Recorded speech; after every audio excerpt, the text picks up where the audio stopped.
ठीक है। हेलो दोस्तों, गुड मॉर्निंग।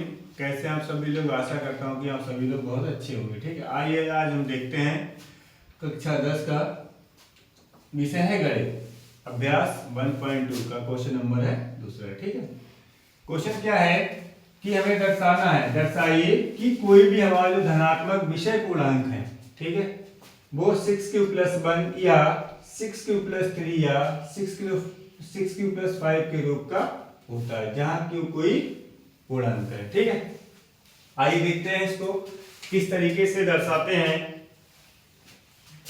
क्वेश्चन नंबर है सेकेंड। ठीक है, तो हम इसमें क्या करेंगे, एक धनात्मक पूर्णांक मान लेंगे। तो मानेंगे, माना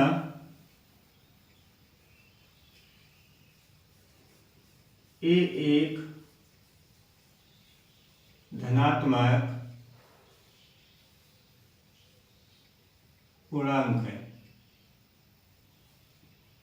ठीक है दोस्तों, ठीक है। अगर हम ए को 6 से भाग करने पर, अगर हम इस ए को 6 से भाग करेंगे, भाग करने पर तो हमें भागफल क्या प्राप्त होगा, भागफल Q तथा शेषफल R प्राप्त होता है। ठीक है, R प्राप्त होता है।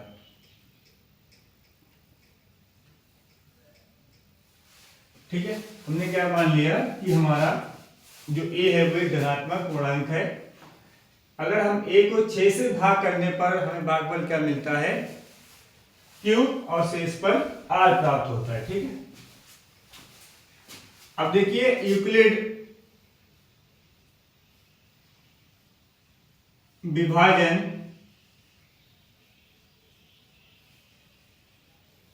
एल्गोरिथम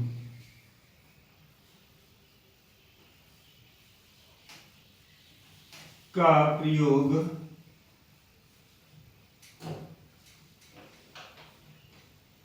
करने पर, इससे पहली वाली क्लास में भी बताया था कि हमारे जो यूक्लिड विभाजन एल्गोरिथम है वो क्या होती है,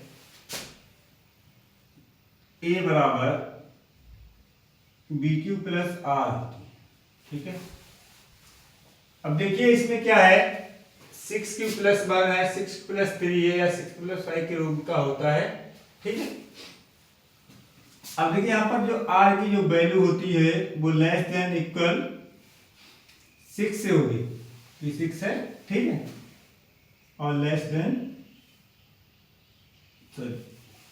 ठीक है, जो यहां पर हमारी जो वैल्यू होगी r की वो 0 से स्टार्ट होगी। ठीक है, 0 से less than equal 6, less than equal, ठीक है। अब क्या करेंगे, देखो अब हम यहाँ पर हमने मान लिया एक धनात्मक पूर्णांक है, एक को 6 से भाग करेंगे तो भागफल हमारा Q तथा शेषफल हमारा R प्राप्त होता है। अब देखिए यहाँ पर अगर हम R के हमारे, अगर हम क्या क्या रखें, देखो 0 ले लेंगे, 1 2 3 4 एंड 5। ठीक, अब देखो ध्यान से देखो, अगर हम R की वैल्यू, यहां पर R की वैल्यू रखेंगे, पहले 0 रखेंगे। ठीक है, तो 0 रखेंगे तो हमारा क्या हो जाएगा, देखो a बराबर, ठीक है, अगर यहां पर 0 रख देंगे, ठीक, तो क्या हो जाएगा, ये 6q+0, यानी कि a की वैल्यू पहली बार में कितनी होगी, 6q होगी। ठीक, फिर अब हम r की वैल्यू कितनी रखेंगे, 1 रखेंगे, तो क्या हो जाएगा यहां से 6q+1। अगर हम r की वैल्यू 2 रखेंगे तो कितना आएगा, 6q+2। अगर हम r की वैल्यू कितनी रखेंगे, 3 रखेंगे तो कितना आएगा हमारा, 6q+3। अगर हम r की वैल्यू कितनी रखेंगे, 4 रखेंगे तो क्या हो जाएगा 6 क्यू प्लस 4।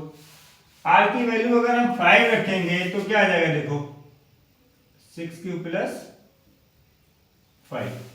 ठीक है, हमें लाना क्या है, हमें ये दिखाना है कि हमारे जो विषम पूर्णांक है 6 क्यू प्लस 1 या 6 प्लस 3 या 6 क्यू प्लस 5 के रूप का होता है। ठीक है, तो देखिए यहां पर हमारे जो है ये 6 क्यू, हमारा जो है ये जो हमारे a बराबर 6 Q comma 6 Q plus 2 comma 6 Q plus 4, ये हमारे कैसे हैं, समपूर्णांक है।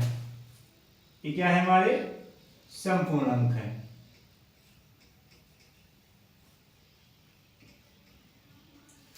अब हमें लाना क्या है, हमें धनात्मक विषम पूर्णांक लाना है। तो हमारे विषम पूर्णांक क्या क्या हो जाएंगे भाई, हमारे ये तो समपूर्णांक हो गए, 6 क्यू हो गया, 6 क्यू प्लस 2 हो गया और 6 क्यू प्लस 4 हो गया। ठीक है, हमें दिखाना है, ठीक है, मतलब हमारे क्या है, हमें दिखाना क्या है, हमें ये दर्शाना है कि इस रूप में होता है। ठीक है, तो जो हमारे ये जो चीजें हैं, जो हमारी a बराबर देखो 6 क्यू है कामा 6 क्यू प्लस 2 है और 6 क्यू प्लस 4 है, ये हमारे क्या है, ये हमारे जो है वो सम धनात्मक समपूर्णांक हो जाएंगे, ये हमारे समपूर्णांक होंगे। ठीक है, हमें दिखाना क्या, धनात्मक विषम पूर्णांक होंगे। अब धनात्मक क्या है हमारे, देखो तो हमारे a के मान कितने हो जाएंगे, देखो a के मान धनात्मक है तो 6 क्यू प्लस 1 और 6 क्यू प्लस 3 तथा 6 क्यू प्लस 5 के रूप का होता है। ये तो हमारा क्वेश्चन नंबर दूसरा हो गया। ठीक है, अब देखिए इसके बाद हम देखेंगे अगला क्वेश्चन है हमारा क्वेश्चन नंबर 3। अगला क्वेश्चन नंबर है हमारा 3।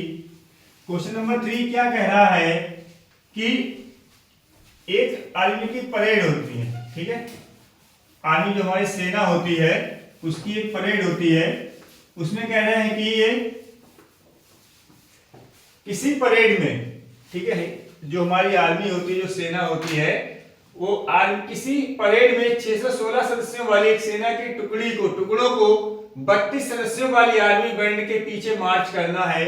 ठीक है, दोनों समूहों को समान संख्या वाले स्तंभों में मार्च करना है। ठीक है, उन स्तंभों की अधिकतम संख्या वाले स्तंभों में मार्च करना है।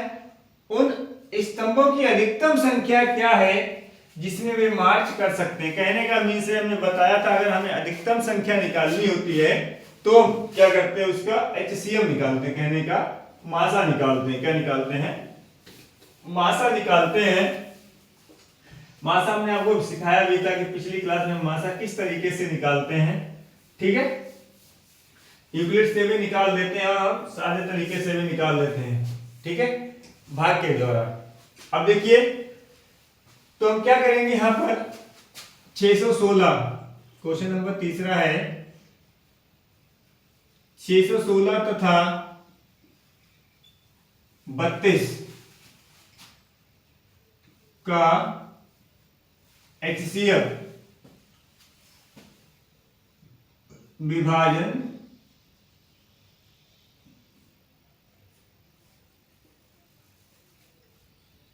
यूक्लिड विभाजन से करने पर। ठीक है, यूक्लिड विभाजन प्रेमिका से करने पर। देखिए हमने बताया था अगर हमें HCF निकालना है यूक्लिड विभाजन प्रेमिका से तो क्या करेंगे, जो हमारी देखो दो संख्याएं हैं यहाँ पर, तो दोनों संख्याओं में हम देखेंगे कि हमारी छोटी संख्या कौन सी है। तो इसमें देखो जो छोटी संख्या है वो 32 है और जो बड़ी संख्या है वो 616 है। ठीक है, अब क्या करेंगे, हम सबसे पहले जो छोटी संख्या है हमारी 32 से हम 616 को भाग कर लेंगे, 616 को हम क्या कर लेंगे, भाग कर लेंगे। अब देखिए 32 का पहाड़ा हम 61 में पढ़ेंगे, अगर हम 32 का पहाड़ा 2 बार पढ़ेंगे तो ये ज्यादा हो जाएगा 61 से, तो हम क्या करेंगे 32 से कम 32 करेंगे, घटाओगे 11 में से 2 जाएगा तो 9 बचेगा और 5 में से 3 जाएगा तो 2 बचेगा। अब देखो यहाँ पर 29 में तो पहाड़ा पढ़ नहीं पाएगा, अभी हमारे पास ऊपर एक नंबर बचा है, उसको नीचे रख लेंगे तो 296 हो जाएगा। ठीक है, 200 जब 96 हो जाएगा तो देखो 3 × 27, अगर 9 बार करके देखें 32 का पहाड़ा 9 बार पढ़ के 9 दूनी 18, ठीक है यही चला जाएगा, 9 × 18 क्या राशि लगा 1 और क्या 27 × 278 हो गया, तो इसका पहाड़ा 9 बार पढ़ लेंगे। ठीक है, अब देखिए जब 9 बार पढ़ेंगे तो क्या होगा, हमारा 278 आ रहा है, कितना आ रहा है हमारा 278 आ रहा है, तो 278 लीजिए यहाँ पर। आप 6 में से 6 घटाओगे 0 बचेगा और 9 में से 7 घटाओगे तो 2 बचेगा। अब कितना हो गया बच्चा हमारा 20। अब जो 32 है इसको यहां लिखेंगे भाई, 2 बार पहाड़ा पढ़ेंगे, 20 दूनी 40 होता है, पहाड़ा नहीं पढ़ पाएगा। ठीक है, तो हम क्या करेंगे एक बार देंगे 20 से कम 20, यहां 2 बचा, यहां बचा 1। अब 12 से 20 में पहाड़ा पढ़ेंगे, 12 एकम 12।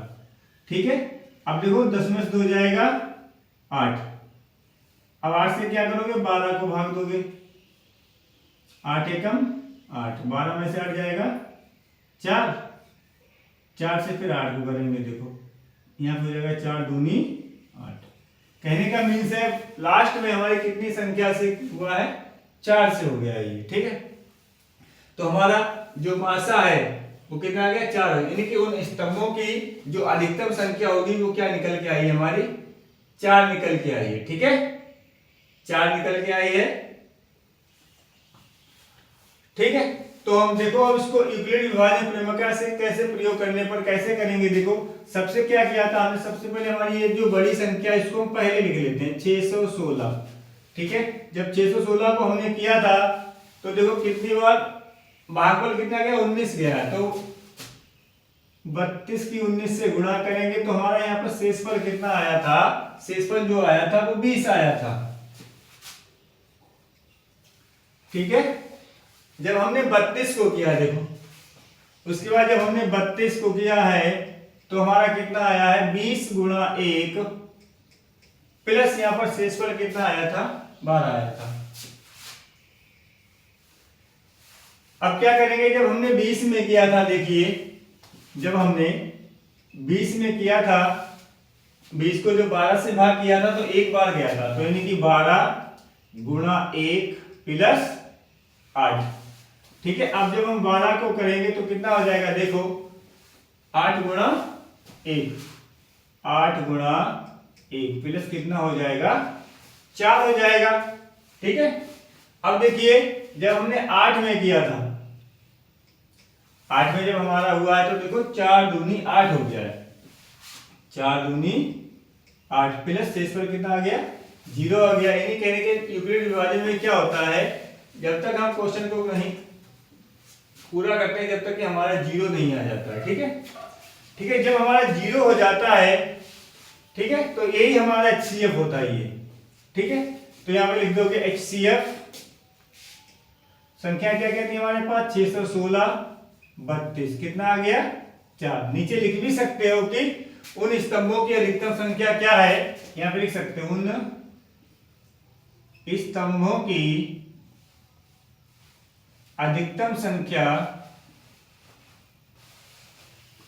कितनी है 4 है, जिसमें वे मार्च कर सकते हैं, 4 है जिसमें वे मार्च कर सकते हैं, जिसमें वे मार्च कर सकते हैं। ठीक है दोस्तों, आशा करता हूं कि आपको वीडियो समझ में आई होगी।